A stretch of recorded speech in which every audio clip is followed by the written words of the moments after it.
Hello friends, this is SP. Welcome to Adhigam Manch. We are present here with another new session that is EVS. ठीक है, तो EVS की जो series चल रही थी इसमें हम जो EVS की 6 थीम निर्धारित हैं उससे रिलेटेड कुछ इंपॉर्टेंट क्वेश्चंस कर रहे थे। तो फ्रेंड्स ऑलमोस्ट हम 4 थीम कर चुके हैं, जिसमें आज जो नंबर आने वाला है फ्रेंड्स जो हम करने वाले हैं यानी कि EVS से संबंधित, ठीक है, यानी कि इन्वायरमेंटल स्टडीज की जो थीम है, ठीक है, 6 थीम जो निर्धारित हैं ऑलमोस्ट उसके हम 4 थीम कर चुके हैं। आज जो हम करेंगे, आज हमारी थीम रहेगी यानी कि ट्रैवल, ठीक है, ट्रैवल या कह सकते हैं कि हम यातायात से संबंधित कुछ इम्पोर्टेंट क्वेश्चंस करने वाले हैं। तो फ्रेंड्स शुरू करते हैं यानी कि ये सीरीज यानी कि इन्वायरमेंटल स्टडीज़ की जो थीम है, थीम नंबर 5 रहेगी यानी कि ट्रैवल या यातायात, उससे संबंधित कुछ इंपॉर्टेंट क्वेश्चंस कर रहे हैं। ये रहा फर्स्ट क्वेश्चन आज के लिए इस सीरीज का। ये रहा फर्स्ट क्वेश्चन, कोंकण रेल मार्ग निम्नलिखित में से किस पर्वत श्रृंखला से होकर गुजरता है। तो फ्रेंड्स यहाँ पे कोंकण रेल मार्ग की बात हो रही है, किस पर्वत श्रृंखला से होकर गुजरता है, यानी कि पश्चिमी घाट, पूर्वी घाट, अरावली या फिर नीलगिरी। तो फ्रेंड्स यानी कि क्वेश्चन नंबर फर्स्ट का ऑप्शन बिल्कुल करेक्ट रहेगा। जो कोंकण रेल मार्ग है वो पश्चिमी घाट से होकर गुजरता है। तो फ्रेंड्स ये रहा फर्स्ट क्वेश्चन। नेक्स्ट आगे बढ़ जाते हैं। ये रहा क्वेश्चन नंबर 2, अब तक काम में आने वाला विश्व का सबसे पुराना भाप इंजन कौन सा है। फ्रेंड्स जो सबसे पुराना भाप का एक इंजन है जो अब तक संचालित है यानी कि अब तक काम में आ रहा है वो कौन सा है, यानी कि फेरी क्वीन, ओरिएंट एक्सप्रेस या फिर अंतिम सितारा या फिर रॉयल ओरिएंट। तो फ्रेंड्स जो अब तक काम में आ रहा भाप का सबसे प्राचीन जो इंजन है वो है यानी कि फेरी क्वीन ऐसा इंजन है जो अब तक काम में आ रहा है, यानी कि सबसे प्राचीन, विश्व का सबसे प्राचीन इंजन इसे माना जाता है। तो फ्रेंड्स क्वेश्चन नंबर 2 का ऑप्शन नंबर ए बिल्कुल करेक्ट होता है। अब हम चलते हैं next question number 3। Question number 3 आज के लिए ये रहा। क्वेश्चन नंबर 3 कहता है सुमेलित कीजिए, क्योंकि हमने 2 सूची दे रखे हैं, उनको मैच करना, सूची फर्स्ट सूची सेकंड। पहले में जो दे रखा है राष्ट्रीय जलमार्ग, ठीक है, राष्ट्रीय जलमार्ग दे रखे हैं और दूसरे में कहाँ से कहाँ तक हैं। तो फ्रेंड्स सबसे पहले हम देख लेते हैं। तो जलमार्ग हैं, ए में दे रखा है राष्ट्रीय जलमार्ग 1, ठीक है, बी में दे रखा है राष्ट्रीय जलमार्ग 2, सी में राष्ट्रीय जलमार्ग 3, राष्ट्रीय जलमार्ग 4। तो इनका संबंध किससे है। तो फ्रेंड्स हम देखते हैं कि सूची 2 में दे रखा सादिया से धुबरी, इलाहाबाद से हल्दिया। तो फर्स्ट का जो रहेगा राष्ट्रीय जलमार्ग 1 की हम बात करते हैं तो फ्रेंड्स 1 जो रहेगा वो फर्स्ट में रहेगा, यहाँ कि इसकी यदि हम मैच करते हैं तो ए जो आता है सेकंड में आता है। कुल मिला के ए में सेकंड रहेगा। यदि हम बी की बात करते हैं राष्ट्रीय जलमार्ग 2 तो बी में फर्स्ट रहेगा, ठीक है, बी में फर्स्ट रहेगा। और हम बात करते हैं राष्ट्रीय जलमार्ग 3 की बात करते हैं तो ये रहेगा यानी कि 4, यानी कि कोल्लम से कोट्टुपुरम। तो फ्रेंड्स सी जो रहेगा, सी में रहेगा 4। तो फ्रेंड्स हम देख लेते हैं कौन सा ऑप्शन बिल्कुल करेक्ट रहेगा। फर्स्ट में हमने बात की, फर्स्ट में सेकंड, ठीक है, एंड यानी ए में दूसरा, बी में पहला, ठीक है, ए में दूसरा, बी में पहला, ए में दूसरा, बी में पहला। और तीसरे के यदि सी की बात करें तो सी में तीसरा ना होकर चौथा था। तो फ्रेंड्स यानी कि ऑप्शन नंबर सी बिल्कुल करेक्ट होता है। अब हम दोबारा से देख लेते हैं। तो राष्ट्रीय जलमार्ग 1 जो है वो इलाहाबाद से हल्दिया तक है। राष्ट्रीय जलमार्ग 2 की यदि हम बात करते हैं तो यानी कि सादिया से धुबरी तक है। और राष्ट्रीय जलमार्ग 3 की बात करते हैं तो कोल्लम से कोट्टापुरम तक है, ठीक है। और राष्ट्रीय जलमार्ग 4 की बात करते हैं तो ये काकीनाडा से मक्कानम तक है। तो फ्रेंड्स ये रहा question number 3। Next question number 4 की तरफ चलते हैं। ये रहा क्वेश्चन नंबर 4। क्वेश्चन नंबर 4, निम्नलिखित में से कौन सा बंदरगाह पूर्वी तट पर स्थित नहीं है। फ्रेंड्स यहाँ पे जो बात हो रही है, एक बंदरगाह है जो पूर्वी तट पर स्थित नहीं है। कुल मिला के ये जो बंदरगाह है पश्चिमी तट पर है। तो कौन सा है, कोलकाता, पारादीप या फिर विशाखापट्टनम। तो फ्रेंड्स हम देखते हैं कि पूर्वी तट पर स्थित नहीं कौन सा बंदरगाह है। जो कोलकाता है, ठीक है, वो भी पूर्वी तट पर है, पारादीप है वो भी पूर्वी तट पर है, विशाखापट्टनम है वो भी पूर्वी तट पर है। तो यहाँ पे बी ऑप्शन बिल्कुल करेक्ट रहेगा, यहाँ की नाहवा सेवा जो बंदरगाह है वो पूर्वी तट पर स्थित ना होकर पश्चिमी तट पर स्थित है। तो फ्रेंड्स क्वेश्चन नंबर 4 का ऑप्शन नंबर बी बिल्कुल करेक्ट होता है। नेक्स्ट क्वेश्चन नंबर 5 की तरफ चलते हैं। यह क्वेश्चन नंबर 5, यानी मार्मागांव पत्तन स्थित है। फ्रेंड्स मार्मागांव जो पत्तन है वो स्थित है यानी आंध्र प्रदेश, गोवा, महाराष्ट्र या ओडिशा। तो फ्रेंड्स मार्मागांव जो पत्तन वो स्थित है यानी कि गोवा में। गोवा से संबंध है मार्मागांव। इस तरह से आप याद सकते हैं कि मार्मागांव, गाँव से आप याद सकते हैं कि गोवा में मार्मागांव पत्तन स्थित है, गोवा में। क्वेश्चन नंबर 5 का सी ऑप्शन बिल्कुल करेक्ट होता है। नेक्स्ट चलते हैं, ठीक है। क्वेश्चन नंबर 6, डॉल्फिन नोज नामक चट्टान के पीछे, डॉल्फिन नोज नाम की एक चट्टान है, ठीक है, उसके पीछे कौन सा बंदरगाह स्थित है। तो फ्रेंड्स कौन सा बंदरगाह स्थित है, डॉल्फिन नोज नामक चट्टान के पीछे? चेन्नई बंदरगाह, पारादीप, विशाखापट्टनम या फिर तूतीकोरम। तो फ्रेंड्स यहाँ पे चेन्नई भी नहीं है, पारादीप भी नहीं है। क्वेश्चन नंबर 6 का ऑप्शन बिल्कुल करेक्ट होता है, यानी कि विशाखापट्टनम जो बंदरगाह है वो डॉल्फिन नोज के नामक चट्टान के पीछे है। तो क्वेश्चन नंबर 6 का सी ऑप्शन बिल्कुल करेक्ट होता है। नेक्स्ट चलते हैं क्वेश्चन नंबर 7। क्वेश्चन नंबर 7, नाहवा सेवा बंदरगाह परियोजना स्थित है? अभी हमने नाहवा सेवा परियोजना की बात की थी, यह पूर्वी तट पर स्थित नहीं है फ्रेंड्स, ये पश्चिमी तट पर स्थित है। तो अब हम बात करते हैं कि कहाँ पर स्थित है, कोलकाता, मुंबई, चेन्नई या फिर पारादीप। कोलकाता की बात करते हैं तो ये पूर्वी तट है, ठीक है, पूर्वी तट पर है।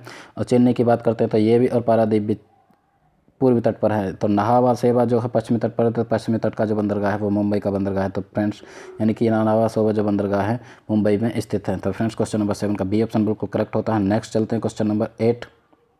This one is question number 8। Bharat के पूर्वी तट में सर्वश्रेष्ठ प्राकृतिक बंदरगाह है? पूर्वी तट में जो सर्वश्रेष्ठ प्राकृतिक बंदरगाह है पूर्वी तट में कोलकाता में, चेन्नई में, तूतीकोरम में या फिर विशाखापट्टनम है। तो फ्रेंड्स यहाँ पे हम देखते हैं कि जो सर्वश्रेष्ठ प्राकृतिक बंदरगाह है भारत के पूर्वी तट पर भी स्थित है। फ्रेंड्स यहाँ पे पूर्वी तट पर जो स्थित बंदरगाह उसकी बात हो रही है, तो वो रहेगा यानी कि डी, विशाखापट्टनम जो बंदरगाह है वो सर्वश्रेष्ठ प्राकृतिक बंदरगाह। क्वेश्चन नंबर 8 का डी ऑप्शन बिल्कुल करेक्ट होता है। नेक्स्ट क्वेश्चन नंबर 9, ये रहा क्वेश्चन नंबर 9। रेल मंत्रालय ने विलेज ऑन व्हील्स यानी कि विलेज ऑन व्हील्स नामक परियोजना शुरू करने की घोषणा किस वर्ष की थी? फ्रेंड्स यानी कि 2004 में, 2005 में, 2006 में या फिर हम बात करें 2007 में।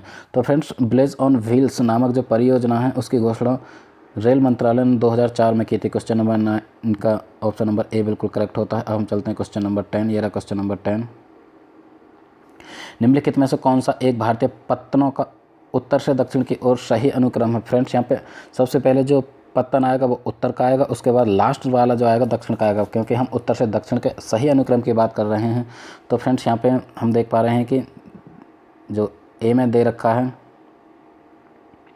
हल्दिया, कांडला, पारादीप। फ्रेंड्स जो हम बात करते हैं कि जो हल्दिया, कांडला, पारादीप या कांडला, हल्दिया, पारादीप, कोची या फिर कांडला, हल्दिया, कोची, पारादीप, ठीक है, या फिर कांडला, हल्दिया, कोची, पारादीप या फिर कोची, कांडला, हल्दिया, पारादीप। तो फ्रेंड्स सबसे पहले जो पूर्वी तट पर स्थित है, ये जो पूर्वी नहीं उत्तर, तो सबसे उत्तर में जो पत्तन स्थित है वो कांडला है, ठीक है। तो कांडला फर्स्ट पर आ जाएगा। कुल मिला के कांडला से बात हो रही है तो कांडला बी में भी है और कांडला सी में भी है। कांडला के बाद यदि हम बात करें तो जो सबसे दक्षिणतम है वो कोची है, तो कोची यहाँ पर भी है और कोची एक में नहीं है, ये कुल मिला के सी में नहीं है। तो फ्रेंड्स हम कह सकते हैं कि ऑप्शन नंबर बी बिल्कुल करेक्ट है, क्योंकि जो उत्तर से दक्षिण तक पत्तनों का सही अनुक्रम है, सबसे पहले कांडला पड़ेगा, उसके बाद हल्दिया पड़ेगा, उसके बाद पारादीप, फिर कोची। तो फ्रेंड्स क्वेश्चन नंबर 10 का ऑप्शन नंबर बी बिल्कुल करेक्ट होता है। नेक्स्ट आगे बढ़ जाते हैं क्वेश्चन नंबर 11 की तरफ। ये रहा क्वेश्चन नंबर 11, यानी कि क्वेश्चन नंबर 11 कहता है निम्नलिखित में से कौन सा भारत में अंतर्राष्ट्रीय जलमार्ग के रूप में घोषित है? तो भारत में अंतर्राष्ट्रीय जलमार्ग के रूप में कौन सा घोषित है?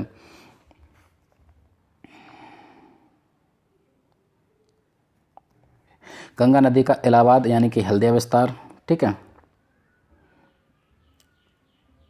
ये राष्ट्रीय जलमार्ग के रूप में घोषित है। या फिर ब्रह्मपुत्र नदी का सादिया, ध्रुवी विस्तार, ये घोषित है। या फिर हम सी की बात करें गोदावरी नदी का चेली, राजमुंद्री विस्तार, ये है। तो फ्रेंड्स यहाँ पे 3 स्टेटमेंट दे रखे हैं कुल मिला के, गंगा नदी का इलाहाबाद, हल्दिया विस्तार ये यानी कि राष्ट्रीय जलमार्ग के रूप में घोषित है, या ब्रह्मपुत्र नदी का सादिया, ध्रुवी विस्तार ये, या फिर गोदावरी नदी का चेली यानी कि राजमुंद्री विस्तार। तो फ्रेंड्स नीचे दिए गए कूट का प्रयोग कर सही का उत्तर चुनिए। तो सही का उत्तर हम करेंगे। तो फ्रेंड्स यहाँ पे ए ऑप्शन बिल्कुल करेक्ट रहेगा, क्योंकि जो राष्ट्रीय जलमार्ग के रूप में जो घोषित है वो रहेगा यानी कि गंगा नदी का इलाहाबाद और ब्रह्मपुत्र नदी का सादिया। तो फ्रेंड्स दोनों सी ऑप्शन यहाँ पे जो तीसरा है वो बिल्कुल हट जाता है, इसको राष्ट्रीय जलमार्ग के रूप में घोषित नहीं किया गया। तो फ्रेंड्स यानी कि क्वेश्चन नंबर 11 का ए ऑप्शन बिल्कुल करेक्ट होता है। नेक्स्ट आगे बढ़ जाते हैं क्वेश्चन नंबर 12। ये रहा क्वेश्चन नंबर 12। क्वेश्चन नंबर 12 कहता है निम्नलिखित में से कौन सा एक बंदरगाह विश्व के कॉफ़ी बंदरगाह के रूप में जाना जाता है? फ्रेंड्स किस बंदरगाह का नाम कॉफ़ी बंदरगाह है, या इस तरह से कह सकते हैं, यानी कि साओ पोलो या फिर सेंटोस या फिर रियो डी जेनेरो या फिर डी ऑप्शन ब्यूनस आयर्स। तो फ्रेंड्स जो कॉफ़ी बंदरगाह के रूप में जाना जाता है, विश्व का एक जो बंदरगाह है जो कॉफ़ी बंदरगाह के रूप में जाना जाता है, उसे सेंटोस कहते हैं। तो क्वेश्चन नंबर 12 का जो ऑप्शन है, क्वेश्चन नंबर 12 का ऑप्शन नंबर बी बिल्कुल करेक्ट रहेगा, सेंटोस। अब हम चलते हैं नेक्स्ट, आगे बढ़ जाते हैं क्वेश्चन नंबर 13। ये रहा क्वेश्चन नंबर 13, मतलब 13वां क्वेश्चन। विश्व की प्रथम हवाई डाक सेवा की शुरुआत की गई या हुई?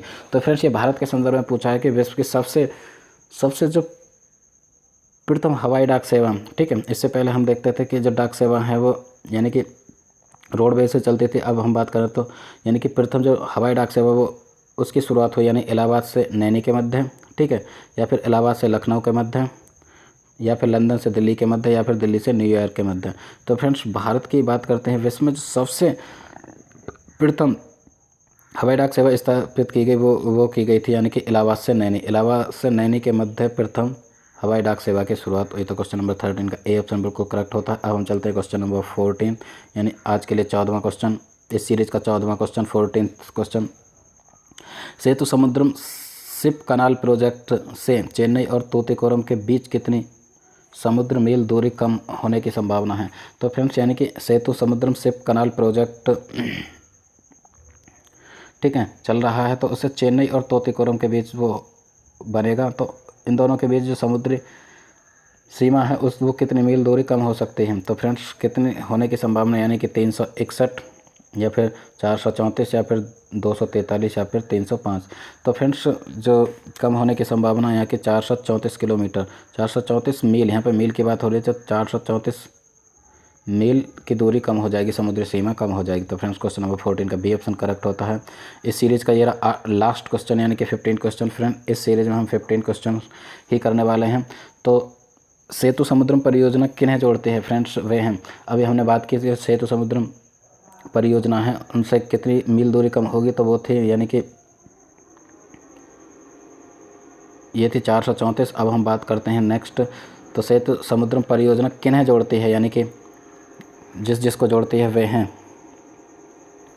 पाक खाड़ी और पाक जल संधि, ठीक है, पाक खाड़ी और बंगाल की खाड़ी, या फिर कुमारी अंतरीप और मन्नार की खाड़ी, या फिर डी ऑप्शन मन्नार की खाड़ी और पाक खाड़ी।